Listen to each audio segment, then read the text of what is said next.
แล้วเด้อพี่น้องแป้งเขาวันหมักม่วงหั่นนี่เด้กูดี15 นาทีเด้อจันซุกพี่น้องเลยให้หั่น350เพลนให้แล้วก็15 นาทีแปลว่าซุกแต่ว่าคนใส่ตึงคนสิมอดก่อนเด้พอดีอันหมักม่วงหั่นหน่อยหนึ่งเด้อพี่น้องเริ่มหน่อยหนึ่งแล้วค่อยบีบเอาน้ำมันหั่นได้จอกหนึ่งค่อยพองหั่นแป้งอันนี้มันแป้งข้าวจี4 จอก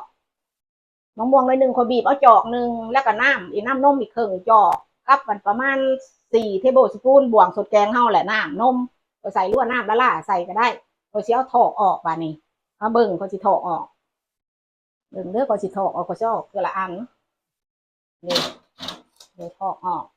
โอ้พี่มันติดพี่น้องพี่มันติดพี่เพราะว่าคนไม่ได้ของห้องก้นละลายเราก็ใส่น้ำมันเลยแหละห้องอันแต่ว่าเขาก็เอานี่ใส่เหมือนกันเพราะว่าเด็กนี่เขาก็ลุกไปล่างเดี๋ยวพวกเจ้าเห็นแล้วเดี๋ยวเขาก็เลิกออกตัวห้องดาบตัวนี้เดี๋ยวห้องดาบนี่เลยเราเห็นบอสกซีนี่เดี๋ยวป้าผู้ใดมาขู่คนละหมู่ขู่ผู้ใดมาติดตามข่อยอันนี้มันเขาจี้มักม่วงอันมักม่วงข่อยบีบเอามักม่วงใส่เห็ดเมืองแบบเมืองลาวแหละปาดแล้วเขาก็บีบตองใส่คืออันตองประเดกเท่าแหละเดี๋ยวเขาก็มาใส่คือข่อยเบ้าแล้วน้ำมะม่วงจอกหนึ่งคืออาหารวันทีสปูนนี่เป็นอะไรล่ะไม่ใช่ให้เบิ่งค่ะสิงับนี่เขานี่ก็เสียลงไปแช่น้ำไว้ล่านี่เอาจีมักม่วงนี่เลยของคนลาวเห็ดนี่นะคนลาวอยู่ต่างประเทศแหละเขาเห็ดเขาจีเป็นแล้วคือเขาจะเห็ดอะไรก็ใส่ใบตอกใบเตยเขาก็ใส่โลดเห็ดแล้วก็ปาดบางๆไว้ให้ลูกกินมาลูกกินตอนเช้ากินยังมังม่วงเขาอยากใส่น้ำตาลหรือว่าเขาอยากใส่นมเหนียวแต่ว่าเวลาเขาสิขั้นแป้งก็ได้พี่น้องตามใจเขาอยากหวานก็ใส่น้ำตาลลาย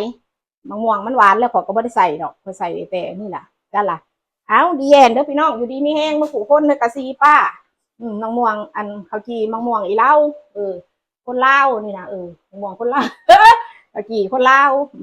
เขาอยากใส่เพียงก็ใส่พี่น้องเขาอยากใส่ยังกับอิงตามเราอยากหวานก็ใส่น้ำนมลงไปตอนเขาขั้นเนี่ยเอาดีเอ็นเด้อพี่น้องอยู่ดีไม่แห้งก็บกใจบริมาติดตามโน่นายเขาจีนะสาวนี่ก็ได้บายบาย